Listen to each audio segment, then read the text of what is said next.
All right, we're beginning our Hasbar 7:1, which takes place in Masechtas Kiddushin, Perek Rishon, the first Perek. The name is called Ha'isha Niknes, and we are in Daf Chav Tes Amud Aleph. That's 29a. Now we're going to get into the Mishnah, and the Mishnah is going to talk about mitzvot that are incumbent upon the parents towards their children, mitzvot that are incumbent upon the children towards their parents, mitzvot that men and women are equally obligated in, and for mitzvot that women and men are not equally obligated in. So let's start the Mishnah. Kol mitzvot haben al ha'av, all mitzvot of a son unto the father, anoshim chayavim, men are obligated, v'nashim peturos, and women are exempt. V'chol mitzvot ha'av al ha'ben, and all mitzvot of the father unto the son, echad anashim, whether they are male, v'echad nashim, and whether they are female, chayavin, they are obligated.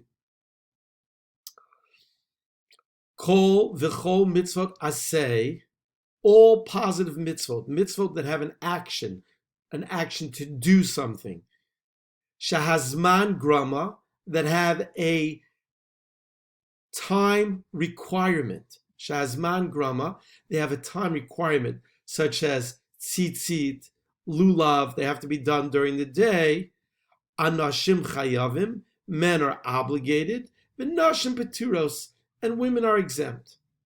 V'chol mitzvahs aseh, and all positive mitzvot of action, shelo hazman grama, that don't have a time grama requirement, echad hanashim, whether they are male, the echad hanashim, and whether they are female, chayavim, they are both equally obligated in positive mitzvot that don't have a set time, such as benching, loving Hashem, Avat Yisrael. Those would be mitzvot that don't have a set time. And then we continue.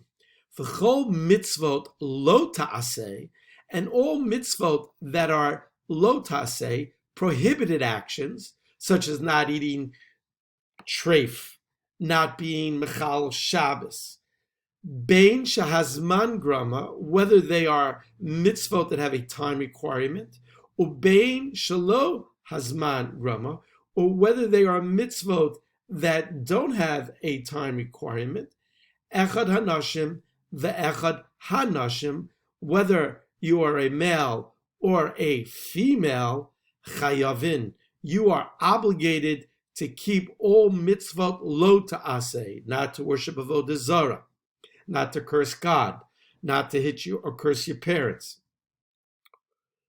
Now the Gemara will tell us that men and women are both obligated equally in mitzvot lo ta'aseh, all negative commitment, all negative averot, right? All prohibited actions, whether they have a time limit or not.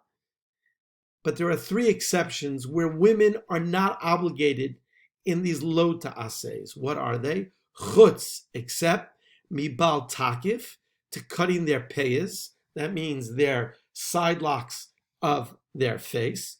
Ubal tashchis, or cutting their face, shaving their face with a razor.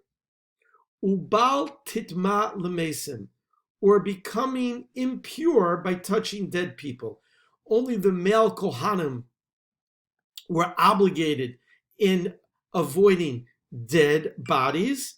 That would only apply to the male Kohanim, not to the female Kohanim. So the exceptions to mitzvot lo ta'aseh for women are their peyot, if they cut their peyot, the side locks of on their temples, bal tashchis, and destroying their beard on their face, meaning shaving and removing hair on their face, bal titma lemesim, or touching a dead body. By the page, Rashi says, chutz mibal takef, peyot harosh, the corners of one's head, bal tashchit, peyat zaken, the corners of one's beard, ubal titma to kohanim, that one shouldn't become tameh only apply to the Kohanim. Picture of peyot. Peyot meaning the corner of her head. Usually there's a cheekbone just around this area. And some already even say this part of area is not allowed to be shaved at all, but certainly not past a point that usually where the cheekbone is. You have a man using a razor. Jewish men are not allowed to use a razor. That's about tashchis. We can use an electric razor because it doesn't actually get all the hair on our skin, where a woman would be allowed to use a razor if she needed to. Only touching a dead body, women were not commanded, only the male Kohanim were very careful about becoming tamei, impure. They had to stay pure in order to eat their truma, their meiser, to be able to do work in the Beit HaMikdash. So please do your Hasbar and make sure that you summarize correctly.